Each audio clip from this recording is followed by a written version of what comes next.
ಕ್ಷೇತ್ರದ ಅಭಿವೃದ್ಧಿಗಾಗಿ ಶ್ರೀನಿವಾಸ ಕಲ್ಯಾಣೋತ್ಸವ ಪೂಜೆ ಬಳಿಕ ಮನೆ ಮನೆಗೆ ತೆರಳಿ ತಿರುಪತಿ ಲಡ್ಡು ಪ್ರಸಾದ ವಿತರಿಸಿದ ಶಾಸಕ ಡಾಕ್ಟರ್ ರಂಗನಾಥ್. ಕುಣಿಗಲ್ ಪಟ್ಟಣದಲ್ಲಿ ಇತ್ತೀಚೆಗೆ ಶ್ರೀ ವೆಂಕಟೇಶ್ವರ ಸ್ವಾಮಿಯ ಕಲ್ಯಾಣೋತ್ಸವ ಕಾರ್ಯಕ್ರಮವನ್ನು ಡಿಕೆಎಸ್ ಚಾರಿಟೇಬಲ್ ಟ್ರಸ್ಟ್ ವತಿಯಿಂದ ಹಮ್ಮಿಕೊಳ್ಳಲಾಗಿತ್ತು.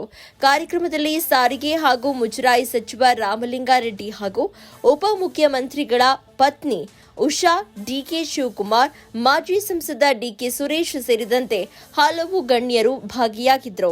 ಇದಾದ ಬಳಿಕ ಶಾಸಕ ಡಾಕ್ಟರ್ ರಂಗನಾಥ್ ತಿರುಪತಿ ತಿರುಮಲದಿಂದ ಸುಮಾರು 70,000 ಲಡ್ಡು ತರಿಸಿ ಅದನ್ನ ಕಾರ್ಯಕರ್ತರು ಹಾಗೂ ಬೆಂಬಲಿಗರ ಮೂಲಕ ಇದೀಗ ಮನೆ ಮನೆಗೆ ಹಂಚುವ ಕೆಲಸಕ್ಕೆ ಮುಂದಾಗಿದ್ದು, ಮಕರ ಸಂಕ್ರಾಂತಿ ಒಳಗೆ ಎಲ್ಲರ ಮನೆಗೆ ತಿರುಪತಿ ತಿಮ್ಮಪ್ಪನ ಲಡ್ಡು ಪ್ರಸಾದ ತಲುಪಲಿದ್ದು, ಖುದ್ದು ಶಾಸಕ ಡಾಕ್ಟರ್ ರಂಗನಾಥ್ ಅವರು ಕ್ಷೇತ್ರದ ಜನರಿಗೆ ಹಂಚಲು ತರಿಸಿರುವ ಲಡ್ಡು ಪ್ರಸಾದವನ್ನ ಸ್ವತಃ ಪ್ಯಾಕ್ ಮಾಡುವ ಮೂಲಕ ಗಮನ ಸೆಳೆದಿದ್ದು, ತಮ್ಮ ಸ್ವಗ್ರಾಮದ ಮನೆ ಮನೆಗೆ ತೆರಳಿ ಲಡ್ಡು ಪ್ರಸಾದ ವಿತರಿಸುವ ಮೂಲಕ ಕ್ಷೇತ್ರದ ಅಭಿವೃದ್ಧಿ ಜೊತೆಗೆ ಯಾವುದೇ ಸಮಸ್ಯೆ ಇಲ್ಲದೆ ಮಳೆ ಬೆಳೆಯಾಗಿ ಎಲ್ಲರೂ ಸುಭಿಕ್ಷವಾಗಿರಲಿ ಅಂತ ಪ್ರಾರ್ಥಿಸಿರುವುದಾಗಿ ಶಾಸಕ ಡಾಕ್ಟರ್ ರಂಗನಾಥ್ ತಿಳಿಸಿದ್ದಾರೆ.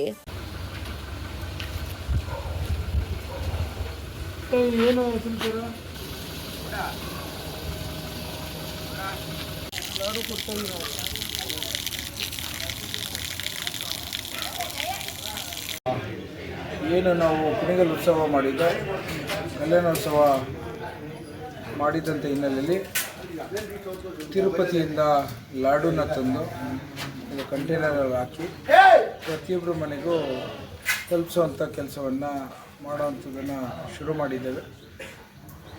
ಇದು ವಿಶೇಷವಾದಂಥ ನಮ್ಮ ಸಂಪ್ರದಾಯದಲ್ಲಿ ತಿರುಪತಿಯ ದೇವಸ್ಥಾನದ ಪ್ರಸಾದವನ್ನು ಪೂಜೆ ಮಾಡಿ ಸೇವಿಸ್ತೇವೆ. ಕಾರಣಕ್ಕೋಸ್ಕರ ಭಾಳಷ್ಟು ಜನಕ್ಕೆ ಹಳ್ಳಿಯಿಂದ ತಾಯಂದಿರೆಲ್ಲ ತಿರುಪತಿ ಹೋಗಲಿಕ್ಕೆ ಕಷ್ಟವಾದಂಥ ಪರಿಸ್ಥಿತಿ ಇರುತ್ತೆ. ಪ್ರಸಾದವನ್ನೇ ಭಾಳಷ್ಟು ಜನ ನೋಡಿರಲ್ಲ. ಒಂದು ಪ್ರಯತ್ನದಲ್ಲಿ ನಾನು ಮತ್ತು ನಿಕಟಪೂರ್ವ ಸಂಸದರಾದಂಥ ಡಿ ಕೆ ಸುರೇಶ್ ಸಾಹೇಬ್ರವರ ಪ್ರಯತ್ನದಲ್ಲಿ ನಾವು ಈ ಒಂದು ಕಾರ್ಯವನ್ನು ಮಾಡ್ತಾಯಿದ್ದೇವೆ. ವಿಶೇಷವಾಗಿ ಭಾಳಷ್ಟು ಜನ ಎಲ್ಲ ಸೇವಕರ್ತರು ಈ ಒಂದು ಪ್ರಸಾದವನ್ನು ಕಂಟೈನರ್ ಹಾಕಿ ಮನೆಗಳು ತಲುಪಿಸುವಂಥ ಕೆಲಸ ಮಾಡ್ತಾಯಿದ್ದಾರೆ. ನಾನು ಎಲ್ಲರಿಗೂ ಅವರ ಹುಡುಗರುಗಳು ಯಾರ್ಯಾರು ಕೆಲಸ ಮಾಡ್ತಾಯಿದ್ದಾರೆ, ಈ ಮನೆಯ ಸೇವೆ ಮಾಡ್ತಿರೋಂಥವ್ರು ಎಲ್ಲರಿಗೂ ಧನ್ಯವಾದ ಹೇಳಲಿಕ್ಕೆ ಬಯಸ್ತೀನಿ. ಇದು ಮುಖ್ಯವಾಗಿ ನಾನೊಬ್ಬ ಶಾಸಕನಾಗಿ ಮಾಡೋದಕ್ಕಿಂತ ಈ ಕುಣಿಗಲ್ ತಾಲೂಕಿನ ಮಗನಾಗಿ ರಾಜಕೀಯೇತರರಾಗಿ ಪ್ರತಿಯೊಬ್ಬರಿಗೂ ಮನೆಗೂ ಕಳಿಸುವಂಥ ಒಂದು ಕಾರ್ಯಕ್ರಮ ಇದು. ಯಾವುದೇ ಕಾರಣಕ್ಕೂ ಎಲ್ಲರೂ ಇದನ್ನು ಸೇವೆ ಏನು ಮಾಡ್ತಾ ಇದ್ದೇವೆ ಅದನ್ನು ಸದ್ಬಳಕೆ ಮಾಡ್ಕೋಬೇಕು ಅಂತ ನಾನು ನಿಮ್ಮಲ್ಲಿ ಪ್ರಸಾದವನ್ನು ಸ್ವೀಕರಿಸಬೇಕು ಅಂತ ನಿಮ್ಮ ಮೂಲಕ ನಾನು ಮನವಿ ಮಾಡ್ತಾಯಿದ್ದೀನಿ.